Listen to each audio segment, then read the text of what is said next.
Hey guys, so in case you don't know, Royal Trials just started, and if you didn't already know, Alchemist and Lightning Mage are the best decks within this format. The reasoning being all of your legendaries that you're able to use are only at level 9, and your crit is 1,000 crit.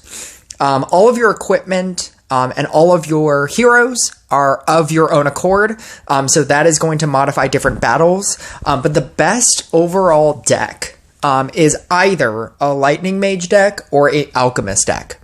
Now, I have plenty of videos going over Alchemist, and essentially what Lightning Mage is Lightning Mage on a J tile, and if you have a high enough level J, I have a level 20, essentially what you want is the sudden shot ability. So if you have a level 10 or above, obviously if you have it at higher, it's going to activate more times, and the damage is going to increase, and then you're going to also get Rain of Arrows, and then you're going to get the chance to do double shots, which is what I have. But essentially what you're doing is the sudden shot ability of units on a J tile, the quicker they attack, the more activations you're going to get, and it's been proven that if you put a very high a high speed attacker on a J tile, you're going to get so many activations that it's basically just going to shoot down wave after wave after wave. And so the original build was Lightning Mage on a J tile with like a banner and a trapper, and then like a regular like Harley Quinn Dryad kind of setup, or a summoner, some mix of that. Whereas Alchemist, the reason why Alchemist is good, in the case that you haven't seen my other videos that I've posted, the reason why Alchemist is good is very specifically because of Golem. Golem is an amazing finisher where you can basically outlast, or you can match the amount of damage that is possible within this mode, because you're not going into triple bosses no matter how strong the deck is. Like regardless of if you're playing like Riding Hood or Demon Hunter or Blade Dancer or any deck, the top decks, they will still top out at around double bosses. Essentially what you're doing is you can basically last them until double bosses.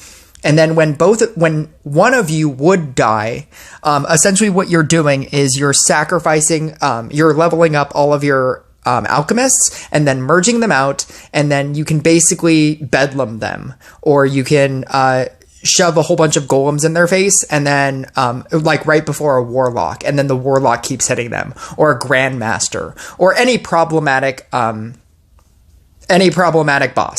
Essentially, what you do is you get them to a point where you don't think that they're killing the wave fast enough, and as soon as they aren't insta-killing the wave, think very hard on that next boss. If that next boss is anything that's not like a Tamer or a Tribunal, like some like one-hit kind of deal, is something that is going to continuously hit them again and again and again, like a Bedlam, like a Warlock, like a King Pudding, like any problematic like endgame type boss. If they're not killing the wave fast enough, what you do is you basically just launch all of your golems. You just merge out all of your alchemists, and then they'll just keep getting hit with that problematic boss.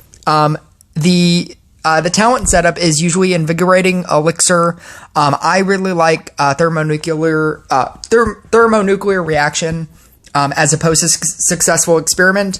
I think that the argument to do Invigorating Elixir is that you need your alchemists to attack faster, and having every time they brew an elixir, their speed is going up.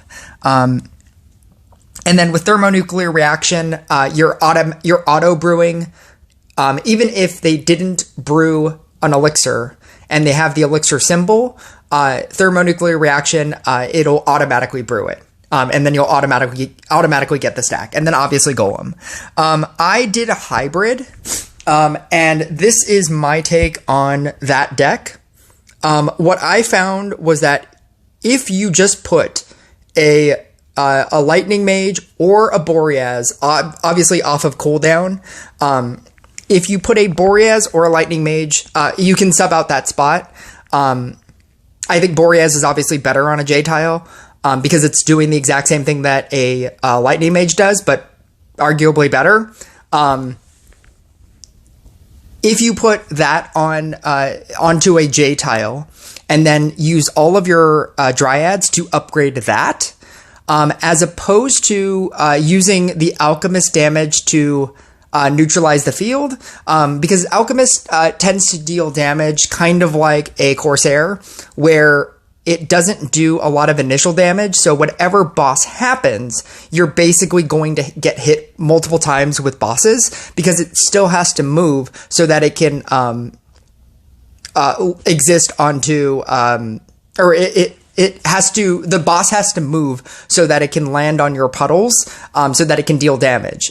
Or you're sacrificing your alchemists prior to when you want to sacrifice your alchemists, which is basically as an endgame type move.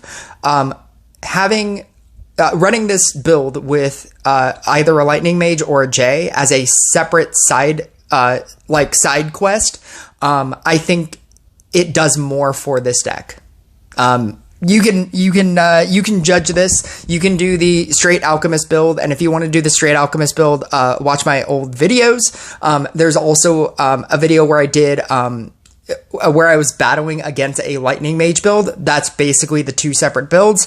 But this is my hybrid build that I really like. And assuming that I don't win this game, I do have a battle. I have a couple battles where I win. So, assuming that I get really screwed over, which I'm not going to, because the only deck that should really beat this are the mirror matches. The mirror matches are basically 50-50, and anything else you should be able to beat. And that includes a Demon Hunter build. Any regular aggressive build, you should be able to beat.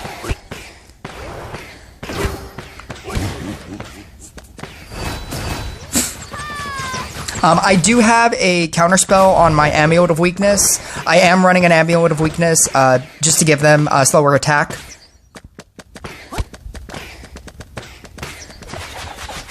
Because I'm building on the J tiles, I don't necessarily care about my own tiles. Because I would just rather build on J tiles. I do have an Amulet of Weakness, and it does have a counterspell on it. It's a counterspell 1, so it's not that great, but it'll work eventually. And even if it doesn't, I'm basically gonna build up the one that is not the Harley Quinn ones.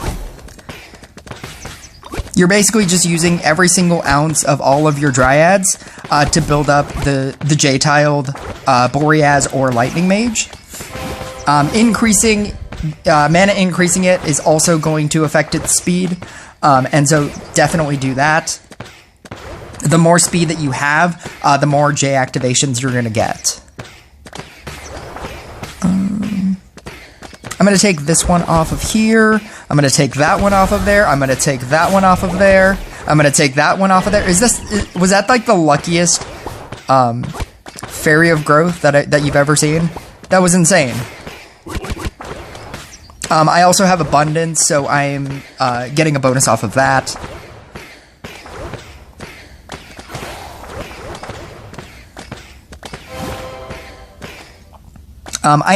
Once I get to 5, I normally want to start focusing on other ones.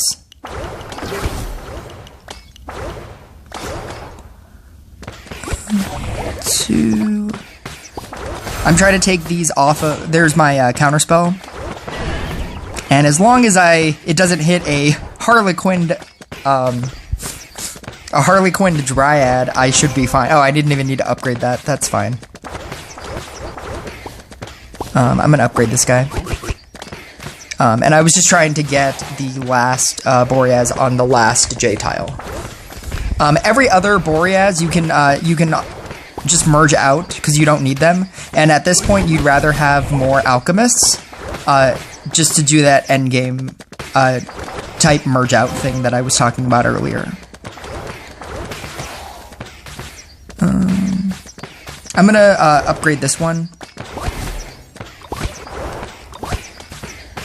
And That is 4.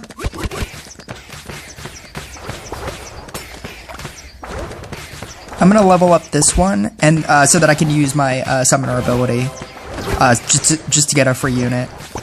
I'm going to do it. I'm going to merge these two. This one has an Oracle, so I am going to merge it, because then I get 2 2s as opposed to a 2 and a 1 if I just use the summoner ability. Whenever there's an Oracle one, I always try to merge them out with actual summoners so that you get the bonus. There's the cleanse off of there, the counterspell cleanse. I'm still waiting for it on this one, obviously.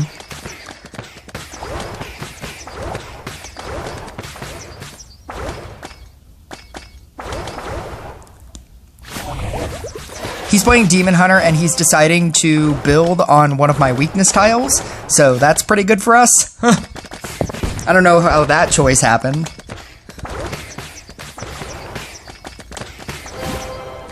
Summoner ability. I'm going to upgrade this guy. I'm going to merge these out because I don't need them, and I'd rather have this to merge that up. And yeah, so right here, you can already tell that he's not doing well against the waves. So this means that he is going to be very affected if I decide to use the golems on him.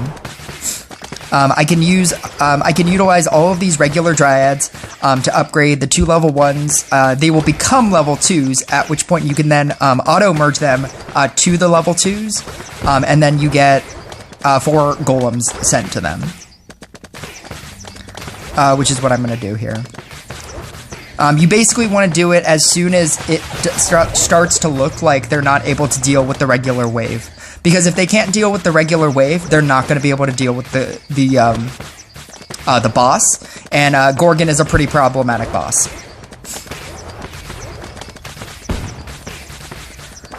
So I'm going to start doing this now.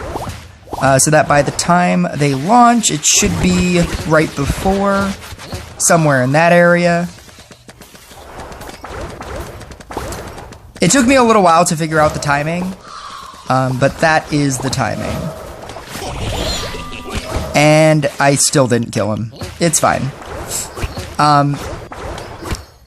The thing about this deck is that you can basically, with the Boreas Lightning Mage build, with the J tiles, you have the ability to sit here for a lot longer to build up mana, so that when the time comes when you can kill them using your Alchemist, you'll have just infinite mana.